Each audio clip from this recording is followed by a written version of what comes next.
Olá, querido amigo, tudo bom? Que alegria estar com vocês em mais um estudo da lição de Escola Sabatina.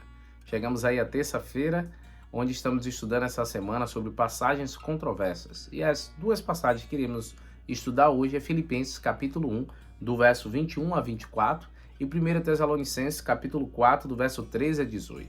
Os dois destaques que nós queremos analisar é um erro de compreensão no livro de Filipenses, no versículo 23, capítulo 1, verso 23, e de 1 Tessalonicenses 4, verso 17.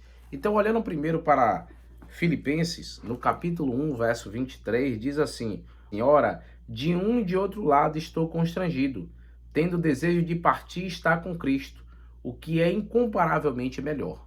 Então, a controvérsia e a dificuldade no entendimento é quando Paulo fala partir e estar com Cristo. Alguns acham então que o apóstolo estava se referindo que ao morrer ele iria diretamente para o céu para estar com Cristo.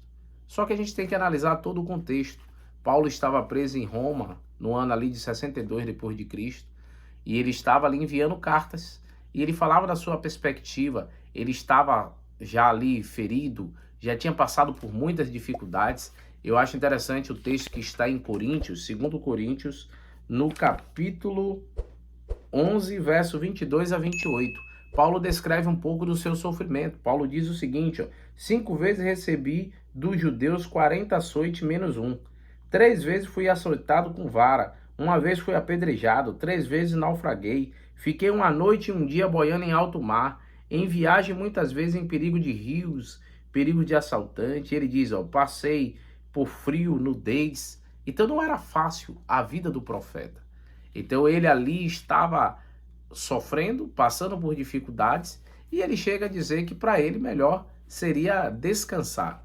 Quando a gente olha o contexto, no capítulo 1 de Filipenses, no versículo 20, ele diz assim, segundo a minha ardente expectativa e esperança de que em nada serei envergonhado, antes com toda a ousadia, como sempre também agora, será Cristo engrandecido no meu corpo, quer pela vida, quer pela morte. Paulo era um homem que pregava do evangelho, a sua vida era para pregar de Cristo. E ele disse, olha, vivendo ou morrendo, minha vida será um testemunho. E aí ele diz ainda no verso 21, portanto, para mim o viver é Cristo e o morrer é o quê? É lucro, porque Paulo tinha a certeza do seu trabalho, do que havia feito. E o interessante é que quando você olha aí o verso 23, quando você continua a leitura, você consegue entender melhor esse contexto, que estamos certos de em relação ao profeta estava cansado, que ele diz assim, mas por vossa causa é mais necessário permanecer na carne. Então olha o que Paulo estava dizendo para as pessoas ali. Morrer é lucro, porque eu vou descansar, mas eu prefiro viver e estar na carne, porque eu vou continuar pregando o evangelho e ajudando vocês. Quando olhamos para Apocalipse, capítulo 14, verso 13, ele destaca que diz assim, então ouvi uma voz do céu dizendo, escreve, bem-aventurados mortos que desde agora morrem no Senhor. Sim, diz o Espírito, para que descanse das suas fadigas, pois as suas obras o acompanham.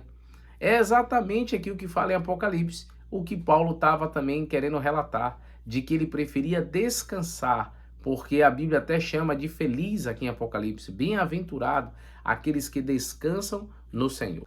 Ao olhar para 1 Tessalonicenses capítulo 4, versículo 13, Paulo fala a respeito da situação dos mortos. O ponto de controvérsia é quando Paulo diz no versículo 14, pois se crermos que Jesus morreu e ressuscitou, assim também Deus, mediante Jesus, trará em sua companhia os que dormem. Então as pessoas dizem que Jesus vai trazer os que dormem nele. Então como se eles já estivessem no céu. Só que aí você tem que ler o contexto. Não pode só apenas ler o verso e imaginar alguma situação. Olha o que diz o verso 16. Diz assim, portanto o Senhor mesmo, dada a sua palavra de ordem, ouvindo a voz do arcanjo, o ressoar da trombeta de Deus, descerá do céu, e os mortos em Cristo ressuscitarão primeiro. Vai descer Jesus Cristo, trombeta de Deus, e aí então os mortos ressuscitam.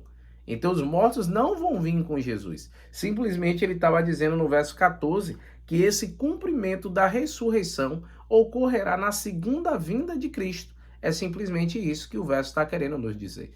E você vê que Paulo, ele muitas vezes falou como se fosse ver Cristo ainda em vida. Nós, os vivos, nós que esperamos ao Senhor. Porém, quando chega ali em 2 Timóteo, Paulo já estava na sua fase final, sentia que a morte estava chegando para ele, e ele fala algo que eu acho que resolve a controvérsia desses dois versos. Quando você olha em 2 Timóteo capítulo 4, versículos 7 e 8, ele diz: combati o bom combate, completei a carreira, guardei a fé, e já agora a coroa da justiça me está guardada, a qual o Senhor, reto juiz, me dará naquele dia, e não somente a mim, mas também a todos quanto amam a sua vinda. Então Paulo deixa claro que quando Jesus voltar, os que amam a sua vinda, receberá a sua recompensa. Paulo tinha certeza de que receberia a recompensa de Cristo, mas quando ele voltasse. Então, queridos, vamos interpretar a Bíblia do jeito certo, praticá-la e que Deus te abençoe. Vamos orar? Querido Deus, ó Pai, abençoe os nossos amigos que têm participado aqui do canal, que a tua bênção os alcance e possamos compreender a tua palavra, no nome de Cristo Jesus. Amém, Senhor. Deus te abençoe, queridos. Tchau, tchau.